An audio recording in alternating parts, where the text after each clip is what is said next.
અમદાવાદના એમએ ખાતે મેમનગર મ્યુનિસિપલ સ્કૂલના બાળકોના સર્વાંગી વિકાસ માટે ટ્રેનિંગ અપાઈ છે. અમદાવાદના વસ્ત્રાપુર ખાતે આવેલું અમદાવાદ મેનેજમેન્ટ એસોસિએશન દ્વારા રાજ્યના મ્યુનિસિપાલિટી સ્કૂલના બાળકો માટે એએમએના શિક્ષકો દ્વારા માત્ર પાઠ્યપુસ્તકના જ્ઞાનથી હટીને પ્રેક્ટિકલ જ્ઞાન જે ખરેખર બાળકો માટે અને રાજ્યના વિકાસ માટે જરૂરી છે. જેવું કે આજે સૌથી વધુ યુવાધન ભારત પાસે છે, પરંતુ ભારતનું યુવાધન વ્યસનના રવાડે ચડી ગયું છે, જેમાં બાળકોને પાયાથી જ હવે માહિતી આપવામાં આવે છે. વ્યસનથી કઈ રીતે દૂર રહેવું તેમજ અત્યારે તમામ પેરેન્ટ્સ પોતાના બાળકોને અંગ્રેજી ભાષા ઉપર વધારે ફોકસ કરાવી રહ્યા છે. ગુજરાતી ભાષાથી બાળકો દૂર થઈ રહ્યા છે, જે ન થવું જોઈએ. જેના કારણે ગુજરાતી ભાષા આપણી માતૃભાષા છે તેને વધારે મજબૂત બનાવવા માટે પણ માહિતી આપવામાં આવી હતી. મારું નામ ફ્રાન્સિસ લોબો છે. અમદાવાદ મેનેજમેન્ટ એસોસિએશન સાથે હું ટ્રેનર તરીકે જોડાયેલો છું 7 વર્ષથી. આજે જે મેમનગર પ્રાઇમરી સ્કૂલના બાળકોને આજે એક ટ્રેનિંગ આપવામાં આવી રહી છે, શું પ્રોગ્રામ છે, કોના દ્વારા આયોજન કરવામાં આવ્યું છે અને હેતુ શું? અમદાવાદ મેનેજમેન્ટ એસોસિએશન 18 થી 20 વર્ષ થઈ ગયા છે. એક કાર્યક્રમ ચલાવે છે.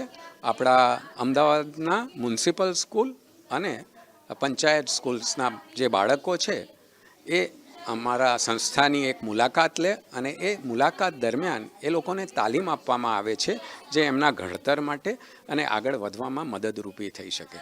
તો આ કાર્યક્રમની અંદર ગુજરાતી ભાષા સુધાર, સ્કૂલમાં નોંધ એટલે વર્ગમાં નોંધ લેવાની રીત, ભણતર કેવી રીતના સારું કરી શકે, એની સાથે સાથે ઓરિગેમી, વલણના પ્રકાર અને એક સેલ્ફ કોન્ફિડન્સ એ લોકોને આવે એના માટેની વિવિધ પ્રવૃત્તિઓ દ્વારા આ બાળકોને આગળ વધવાની એક તક આપવામાં આવે છે. આખા દિવસનો આ કાર્યક્રમ છે જ્યાં અમે બસ મોકલીએ છીએ. બસમાં બાળકો આવે, અમારા સાથે સવારે આવે અને સાંજ સુધી રહે અને અલગ અલગ ટીચર્સ એમને આ એડ્યુકેશન કે ભણતર આપવાનું કામ કરે છે. અને આ કાર્યક્રમમાં 20 થી 25 હજાર જેવા બાળકો આ 15 થી 20 વર્ષની અંદર સંકળાઈને અમારી સાથે આવી ચૂક્યા છે આ સંસ્થામાં. આજે બાળકોને જે ટ્રેનિંગ આપવામાં આવી રહી છે એ અમદાવાદ મેનેજમેન્ટ એસોસિએશનના ગ્રુપ દ્વારા છે કે એમના ટીચરો છે જે સ્કૂલમાં? ના, જે ટીચર્સ છે એ અમદાવાદ મેનેજમેન્ટ એસોસિએશનના છે અને એ વોલેન્ટિયરલી આવી રીતના સેવા આપે છે. ઘણા બધા ટીચર્સ આની સાથે નરેન્દ્રભાઈ પંડ્યા છે, દીપાલી મેડમ છે, અમીષા મેડમ છે અને હું ફ્રાન્સિસ. અમે 4 જણા અત્યારે. હા, આ સર્ટિફિકેટ છે ને એક સ્ટડી એન્હાન્સમેન્ટ પ્રોગ્રામ, જે આ પ્રોગ્રામનું નામ છે, એ પ્રોગ્રામમાં એ લોકોએ પાર્ટિસિપેટ કર્યું એવી રીતનાનું એક સર્ટિફિકેટ છે. એમના માટે એક યાદગીરી રૂપે છે અને એની સાથે સાથે એવું પણ છે કે આ કાર્યક્રમની યાદી અને એમાં એ જે ભણ્યા છે એ બધું જ એમને એના માટેનું.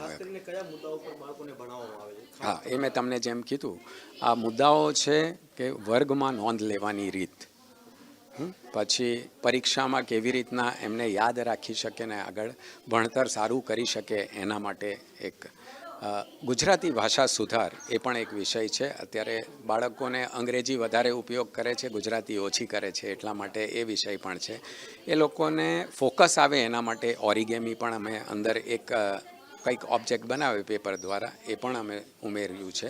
અને સાથે સાથે વલણના પ્રકાર અને એક સેલ્ફ કોન્ફિડન્સ માટેનો એક આખો પ્રોગ્રામ ડિઝાઇન કર્યો. એ લોકોને લાઇબ્રેરીની મુલાકાત, અમદાવાદ મેનેજમેન્ટ એસોસિએશનની મુલાકાત, થોડી ડૉક્ટર વિક્રમ સારાભાઈની માહિતી અને એમને અમદાવાદને જે યોગદાન આપ્યું છે એના વિશે ઘણું બધું અમે એમને અંગત કરીએ છીએ.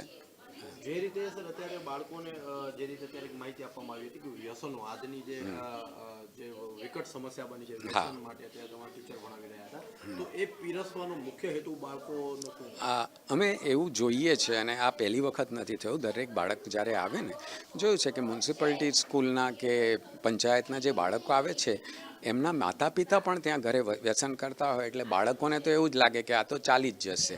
તો એ લોકોને આપણે અવગત કરીએ તો એ લોકો માતા પિતાને સમજાવે કે ભાઈ આ ખોટું છે. એક તો પૈસા થકી એ લોકોને નુકસાન તો થાય જ, પણ શારીરિક અને માનસિક જે પીડા એ બાળકોને પણ વેઠવી પડે છે એ નુકસાનદાયક છે અને એટલા માટે બાળકો થ્રુ આ મેસેજ એમને પહોંચે એવી અમારી એક બીજી સર એક પ્રશ્ન છે કે જે રીતે તમે કીધું કે ઇંગ્લિશ હા. અત્યારે ઘરે ઘરે લોકોને ઇંગ્લિશનું એ શબ્દો આવી જ જાય છે. બધાને અંગ્રેજી જ ભણવું છે તો ગુજરાતી માતૃભાષાનું જતન ક્યાંક ને ક્યાંક ખોવાઈ રહ્યું છે જે આપણા માટે આવનારા સમયમાં વિકટ પરિસ્થિતિ બની શકે છે. તો એ હા, વસ્તુ તો એના ઉપર ફોકસ છે અને એટલા માટે જ આજે ગુજરાતી ભાષા સુધાર અને એના દ્વારા ગુજરાતી ભાષાનો ઉપયોગ વધારે ને વધારે થાય એની એક પહેલ અમે કરેલી છે.